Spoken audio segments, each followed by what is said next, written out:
আলহামদুলিল্লাহি রাব্বিল আলামিন ওয়াসসালাতু ওয়াসসালামু আলা মুহাম্মাদিন ওয়া আলিহি ওয়া আসহাবিহি আজমাইন আম্মা বাদ। সম্মানিত দর্শক শ্রোতা, তাওহীদের কালিমা, ঈমানের কালিমা লা ইলাহা ইল্লাল্লাহ এর কি ফজিলত আসুন আমরা হাদিস থেকে জেনে নেই। রাসূলুল্লাহ সাল্লাল্লাহু আলাইহি ওয়াসাল্লাম বলেছেন, আফদালুয যিকরি লা ইলাহা ইল্লাল্লাহ ওয়া আফদালুদ দুআই আলহামদুলিল্লাহ। সর্বশ্রেষ্ঠ জিকির হচ্ছে লা ইলাহা ইল্লাল্লাহ এবং সর্বশ্রেষ্ঠ দোয়া হচ্ছে আলহামদুলিল্লাহ।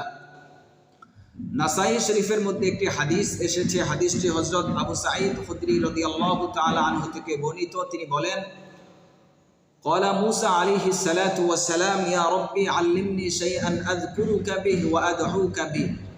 মূসা আলাইহিস সালাতু ওয়াস সালাম একবার আল্লাহ তাআলাকে বললেন, হে আল্লাহ, আপনি আমাকে এমন একটি জিনিস শিক্ষা দেন যার মাধ্যমে আমি আপনার জিকির করব, যার মাধ্যমে আমি আপনার স্মরণ করব, যার মাধ্যমে আমি আপনার কাছে প্রার্থনা করব।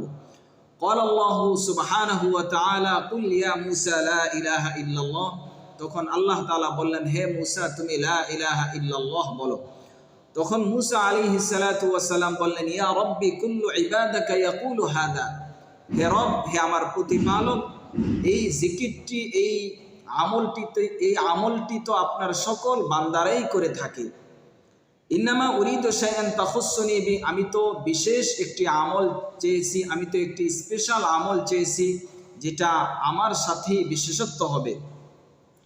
ক্বালা আল্লাহু সুবহানাহু তাআলা, আল্লাহ তাআলা বললেন, ইয়া মূসা, হে মূসা, লাউ আন্না সামাওয়াতি সাবআ ওয়াল আরদিনা সাবআ ফি কিফাতিন ওয়া লা ইলাহা ইল্লাল্লাহ ফি কিফাতিন মা লাব্বিহিম লা ইলাহা ইল্লাল্লাহ। হে মূসা, তুমি কি জানো লা ইলাহা ইল্লাল্লাহ এর কি ফজিলত, এর কি দাম? যদি 7 আসমান এবং 7 জমিনকে এক পাল্লায় রাখা হয় আর লা ইলাহা ইল্লাল্লাহ এটাকে যদি অপর পাল্লায় রাখা হয়, তাহলে লা ইলাহা ইল্লাল্লাহ এর ওজন ভারী হবে, লা ইলাহা ইল্লাল্লাহ এই পাল্লার ওজন ভারী হবে। সুবহানাল্লাহ। এই হাদিস থেকে আমরা বুঝতে পারলাম যে লা ইলাহা ইল্লাল্লাহ এর কত দাম, কত মর্যাদা, কত ফজিলত। তাওহীদের কালিমা লা ইলাহা ইল্লাল্লাহ এটা বেশি বেশি পড়ার দ্বারা ঈমান বাড়ে, ঈমান তরতাজা হয়। রাসূলুল্লাহ সাল্লাল্লাহু আলাইহি ওয়াসাল্লাম একবার সাহাবায়ে কেরামদেরকে বললেন, হে আমার সাহাবায়ে কেরাম, জাদ্দিদু ঈমানাকুম, তোমরা তোমাদের ঈমানকে নবায়ন করো, তরতাজা করো। কিলা ইয়া রাসূলুল্লাহ ওয়া কাইফা নুজাদ্দিদু ঈমানানা। তখন সাহাবায়ে কেরাম বললেন, ইয়া রাসূলুল্লাহ, আমরা আমাদের ঈমানকে কিভাবে নবায়ন করব, কিভাবে তরতাজা করব?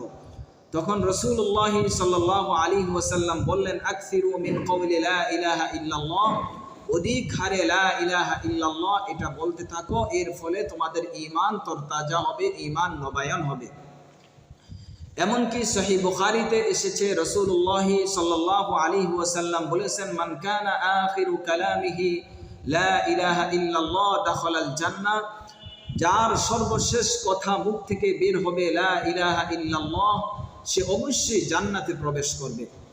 আল্লাহ রাসূল সাল্লাল্লাহু আলাইহি ওয়াসাল্লাম অন্য কোনো আমলের ক্ষেত্রে বলেন নাই যে এই আমল করার পর কেউ যদি মৃত্যুবরণ করে সে জান্নাতে প্রবেশ করবে।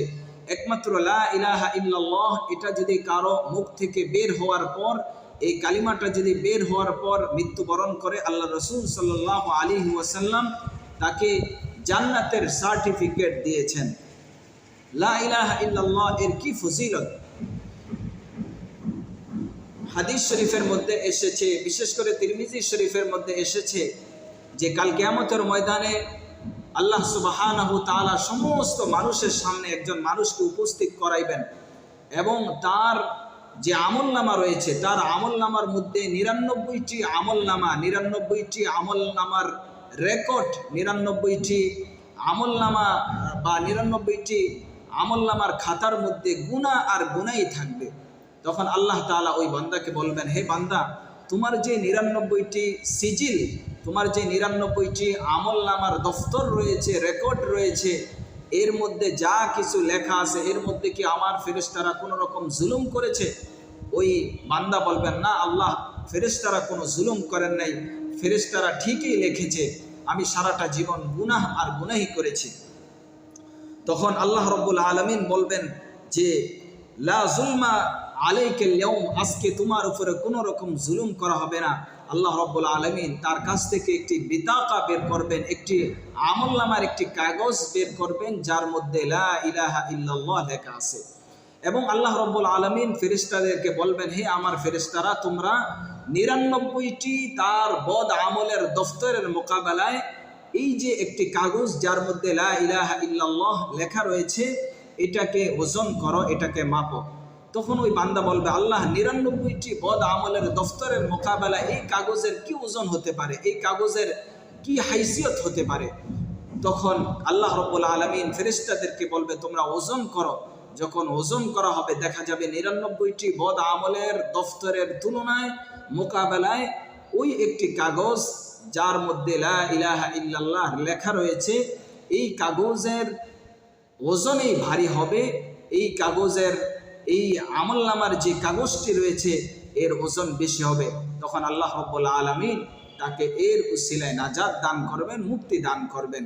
এই জন্য আসুন আমরা তাওহীদের কালিমা, ঈমানের কালিমা মৃত্যুর আগ পর্যন্ত বেশি বেশি পড়তে থাকি, এর দাওয়াত দিতে থাকি। বিশেষ করে কালিমা লা ইলাহা ইল্লাল্লাহ এর যে তাকাজা, কালিমা লা ইলাহা ইল্লাল্লাহ এর অর্থ হচ্ছে এক আল্লাহ ছাড়া কোনো ইলাহ নেই, এক আল্লাহ ছাড়া কোনো উপাসক নেই, এক আল্লাহ ছাড়া কোনো মাবুদ নেই, ইবাদতের উপযুক্ত একমাত্র আল্লাহ তাআলাই। এই কালিমার যে তাকাজা, এই তাকাজা আমরা পূরণ করি। উলামায়ে কেরাম বলেছেন যে মানুষের বিবাহ সম্পাদন হয় 2টি শব্দের মাধ্যমে, একটি হচ্ছে ইজাব আর একটি হচ্ছে কবুল, মাত্র 2টি শব্দ। কিন্তু এর অধীনে অনেক কিছু রয়েছে। যে একজন বিবাহ করা ইজাব এবং কবুল হওয়ার অর্থ হচ্ছে স্বামী তার স্ত্রীর মৃত্যুর আগ পর্যন্ত যাবতীয় হক সে আদায় করবে এবং স্ত্রীও স্বামীর যাবতীয় হক আদায় করবে। ইজাব কবুল মাত্র 2টি শব্দ, কিন্তু এর সাথে অনেক হকের সম্পর্ক রয়েছে, অনেক হক আদায় করতে হয়। তেমনিভাবে লা ইলাহা ইল্লাল্লাহ বলে যে ব্যক্তি মুসলিম হলো, যে ব্যক্তি মুমিন হলো, শুধু লা ইলাহা ইল্লাল্লাহ বললেই যথেষ্ট হবে না, বরঞ্চ লা ইলাহা ইল্লাল্লাহ এর যে তাকাজা রয়েছে, এর যে হুকুক রয়েছে, এই তাকাজা এবং হুকুককেও আদায় করতে হবে। আল্লাহ তাআলার যে হক রয়েছে, আল্লাহর হককেও আদায় করতে হবে এবং দুনিয়াতে বান্দাদের যে হুকুক রয়েছে এই হুকুককেও আদায় করতে হবে। আল্লাহ তাআলা আমাদের সকলকে তাওহীদের কালিমা লা ইলাহা ইল্লাল্লাহ এর যে হুকুক রয়েছে এবং এটা মনে প্রাণে বিশ্বাস করে সারাটা জীবন আল্লাহ তাআলার যেন আনুগত্য করতে পারি, তার দাসত্ব করতে পারি, তার গোলামি করতে পারি। মুহাম্মদুর রাসূলুল্লাহ সাল্লাল্লাহু আলাইহি ওয়াসাল্লামের তরিকা অনুযায়ী আল্লাহ তাআলা আমাদের সকলকে তৌফিক দান করুন। আমিন।